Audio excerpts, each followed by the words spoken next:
하나님 나라예요. 하나님 나라.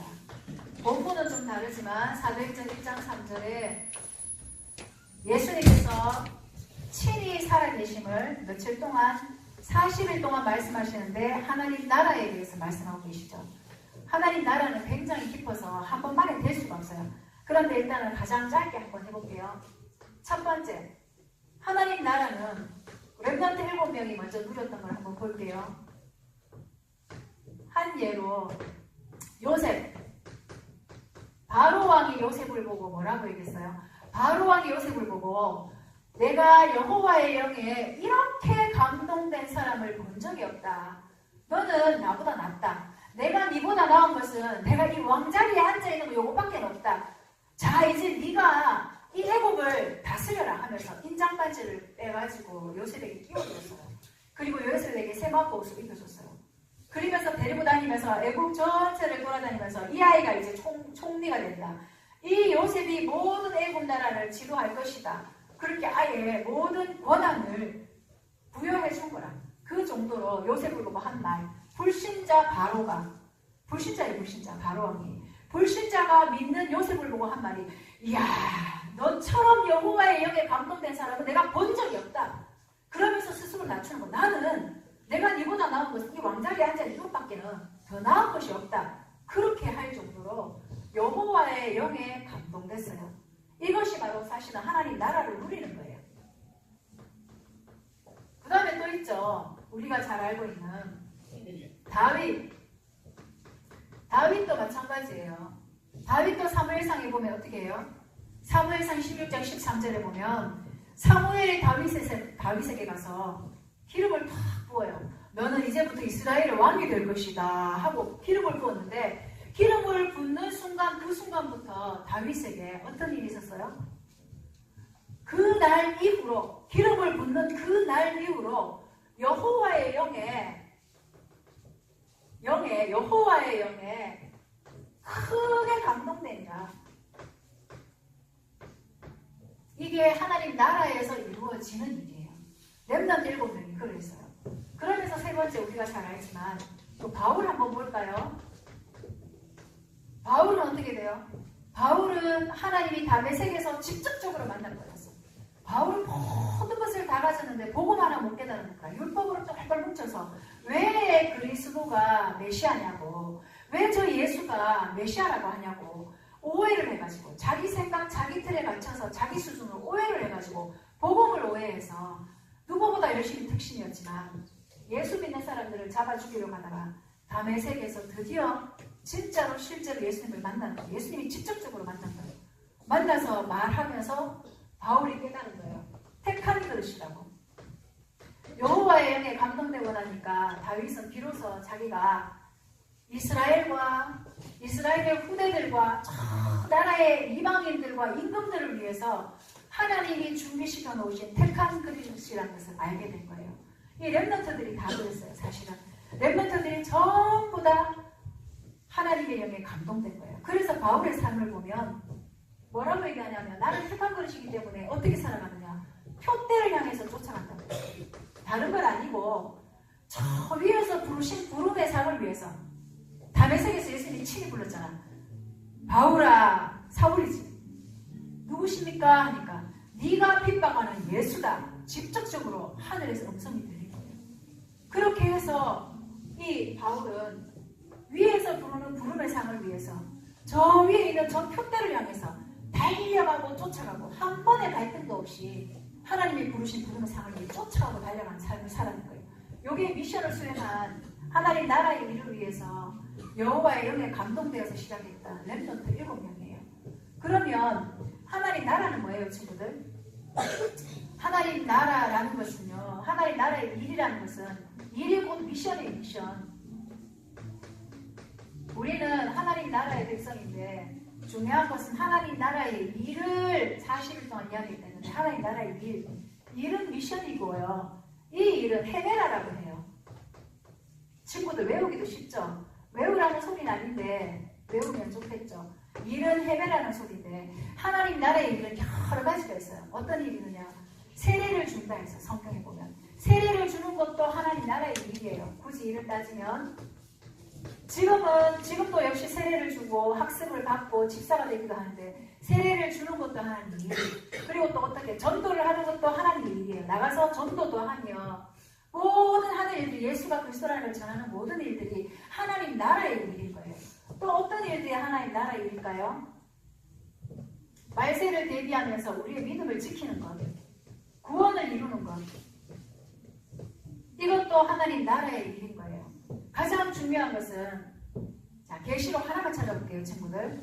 2장 10절 10일 동안 환난을 받으리니 할 때 11일 동안 할 때 이 일이 10일 이게 바로 날이에요. 날 하나님의 일이에요. 요게 헤메라예요. 헤메라 환난을 받는다고 그랬어요. 결국은 이 미션 안에는 우리가 이루어야 되는 미션 안에는 좋은 것만 있지 않아요. 환난이 있어요. 환난. 앞으로 오고 오는 시대에 환난이 있어요. 전사님이 사진을 보여줄까 하다가 친구들이 너무 무서워할까 봐 안 보여줬는데 지금 이슬람에는요. 예수님이 그 성경을 못 읽게요. 근데 요거보다 더 작은 성경이 있어요. 아주 작은 성경이 있어요. 옷주머니에 들고 다닐 수 있을 만큼 조그마한 성경이 있는데 그 성경을 봤다고 해서 누가 뽑아놓은 거예요. 저 친구가 성경을 봤다고. 그래서 그 아이가 잡혀갔어요. 성경을 본 그 친구는 두 번 다시 성경을 너는 볼 수 없어 해서 칼이죠. 칼로 손바닥을 다 이렇게 찢어놓은 거예요. 칼로 이렇게 갈기갈기. 어떻게 찢었느냐? 이렇게 손 모양이 이렇게 있으면 칼로 하나하나 다 이렇게 잘라가지고 너덜너덜하게 만들었어. 손을. 또 어떤 친구는 교회 가서 예배드리고 말씀을 본다고 그 친구를 잡아갔어요. 이 친구가 찬양을 하고 예배를 드렸다고. 그래서 너는 두 번 다시 찬양을 하고 예수님을 말할 수 없어 하면서 바늘로 입을 다 꾸며놨어요. 우리 친구 입이 이렇게 생겼죠. 이 입을 이렇게 다 묶어놨어요. 그럼 이 친구 어떻게 돼요? 아무것도 못 먹고. 지금은 복음을 말할 수 없는 시대가 점점점 다가오고 있어요. 그리고 수많은 나라 가운데 이미 예수가 그리스도라는 것을 말하면 안 되는 나라가 있어요. 18살이 될 때까지 절대로 예수 얘기를 할 수 없어요. 중국에는 학교에서 공식적으로. 그렇게 했다 그러면 바로 잡혀가요. 이런 시대에 살고 있어요. 근데 우리가 이 복음을 충분히 누릴 수 있는 이 나라에 사는 것이 얼마나 복된 거예요. 우리는 예배드리다가도 화장실도 가고 그러잖아. 누가 뭐라 하지도 않잖아. 근데 거기는 이 한 번의 예배가 마지막 예배이기 때문에 내가 언제 잡혀가서 언제 죽을지 모르기 때문에 내가 언제 잡혀가서 입술에 이렇게 꿰매임을 당하고 아무것도 못 먹고 죽어가야 될지 모르기 때문에 언제 잡혀가서 내 손이 갈기갈기 너덜너덜하게 휴지처럼 찢어질지 모르기 때문에 진짜 이 한 번의 예배가 마지막 예배라 생각하고 하나님 의식하고 온 마음을 다해서 찬양하는 거예요. 그러면서 찬양하다가 내가 이거 지워버렸는데 내가 여기서 예배드리다가 잡혀가도 내게 상관없다. 내가 지금 예배드리다가 잡혀가서 죽어도 문제없다. 나는 감사하다. 주님이 부르시는 줄 알고 아멘하고 가겠다. 이 마음 가지고 일사각오의 마음을 가지고 사실 예배드리는 거예요. 그런데 우리에게 이런 나를 주셨는데 얼마나 감사해. 하나님 나를 충분히 누릴 수 있도록 마음껏 누릴 수 있도록. 근데 우리의 나가 있는 미션이 정말 중요한 거예요. 우리에게는 좋은 파라다이스만 있지 않아요, 친구들. 앞으로 오고 오는 시대에는 점점 복음이 아니면 안 되고 그런데 복음을 말 못하게 하는 시대가 오고 있어요. 지금 우리가 복음을 그래도 말할 수 있는 이 시대에 사는 것을 정말 감사하게 생각하면서 우리가 해야 되는 일을 찾아야 돼요. 마지막으로 이제 정리할게요, 친구들. 하나님 나라라고 했는데 나라는 바실레이아라고 하거든요. 중요한 건 아니에요. 이거는 헬라어니까. 바실레이아라고 하는데 이 바실레이아의 뜻은 하나님 나라지만 왕국이라는 뜻이 있어요. 왕국. 그래서 여호와의 증인들 보면 여호와의 왕국 해가지고 회관에서 하는 거 혹시 봤어요, 친구들? 여호와의 왕국이라고 해놨어요. 요 왕국이라는 뜻을 자기들이 아무 나라 왕국으로 한 게 아니라 요 나라라는 것의 원어를 정확하게 알고 있기 때문에 여호와의 왕국이라고 한 거예요. 여호와의 회관 왕국. 왕국이라는 뜻을 가지고 있는데 자, 친구들 나라가 하나 형성되려면 조건이 있어야 되죠. 우리 사회 시간에 배웠죠. 나라가 형성되려면 첫 번째는 나라를 지도할 수 있는 주권자가 있어야 돼요. 맞죠? 통치자.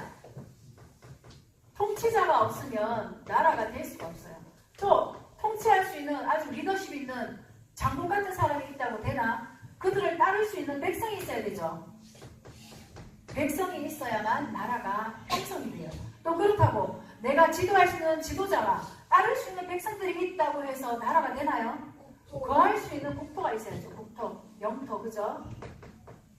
즉 땅이에요, 땅. 자, 여기에서 본다면 우리 하나님 나라로 한번 봅시다, 친구들. 하나님 나라의 주권자는 하나님이시죠. 하나님은 어제나 오늘이나 동일하게 변함이 없어요. 하나님 그대로 계시죠. 하나님은 영원하신 분이고 영존하신 분이고 변함이 없으신 분이에요. 통치자는 그대로 있어요. 자, 백성은 누가 될까요? 백성, 하나님 나라의 백성은 누가 될까요? 우리예요. 우리인데 그냥 우리가 아니에요. 언약을 가진 게 중요해요. 언약을 가진 백성이에요. 자, 국토를 한번 볼게요. 요게 문제예요. 요 국토가 문제일 거예요. 창세기 3장에 하나님 에덴 동산을 주시면서 우리에게 나라를 주셨어요. 충분히 누릴 수 있는 나라를 주셨는데 우리가 창세기 3장에 사단으로 말미암아 사단의 출현으로 말미암아 하나님의 작품이 무너진 거예요. 하나님 나라를 잃어버렸어요. 지금은 우리가 잃어버린 하나님 나라예요. 잃어버린 하나님 나라를 우리가 살고 있고 우리는 그래서 이 잃어버린 하나님 나라를 찾아와야 돼요. 내 삶 가운데. 이게 우리의 미션이에요. 계속 찾아와야 되는 하나님 나라를. 하나님 나라 부분은 너무 깊기 때문에 깊이 강단에서 풀 수가 없는데 잃어버린 하나님 나라를 찾아가야 돼요. 결국 나라는 세 가지예요. 과거, 창세기 3장에 우리가 잃어버린 하나님 나라, 사단으로 말미암아서 잃어버린 하나님 나라. 지금이에요, 지금. 지금은 이 잃어버린 나라를 계속 우리가 찾아와야 돼요. 찾아오고 누리고 그런 하나님 나라를 우리가 지금 살고 있어요. 지금 우리가 살고 있어요. 그 다음에 마지막에는 끝이 온다 그랬죠. 종말이에요, 종말. 지구 종말이 있어요, 분명히. 지구가 온난화가 이루어지고 있어요. 온도가 계속 높아져서 지금 이 대한민국에도 열대 식물들이 키워지고 있어요, 이미. 그 정도로 지금 바뀌고 있거든요. 온도가 자꾸 올라가고 바뀌고 있어요. 그런 상황 속에 반드시 지구의 종말이 와요. 그리고 시대적인 종말도 반드시 와요.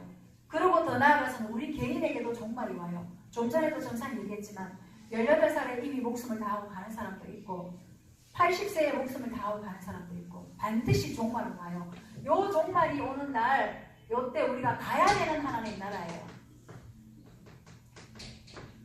원래 가는 하나님 나라죠. 요게 본향이라고 부르죠. 그래서 우리는 본향을 향하여 가는 거예요. 본향을 향하여라는 찬양도 나오고 이 땅에 사는 우리의 삶이 나그네 삶이라고 얘기하는 표현이 바로 그건 거예요. 어떻게 해서 그 찬양이 나오냐? 나라를 알고 있었다는 거예요.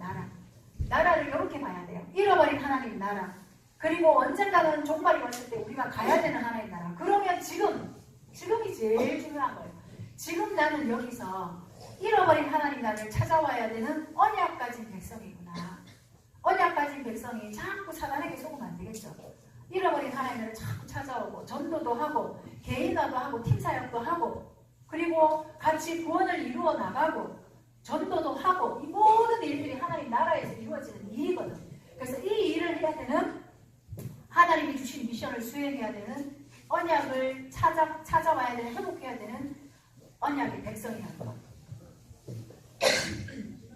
그 사실들을 우리가 기억하고 잃어버린 하나님 나라를 찾아오는 언약의 백성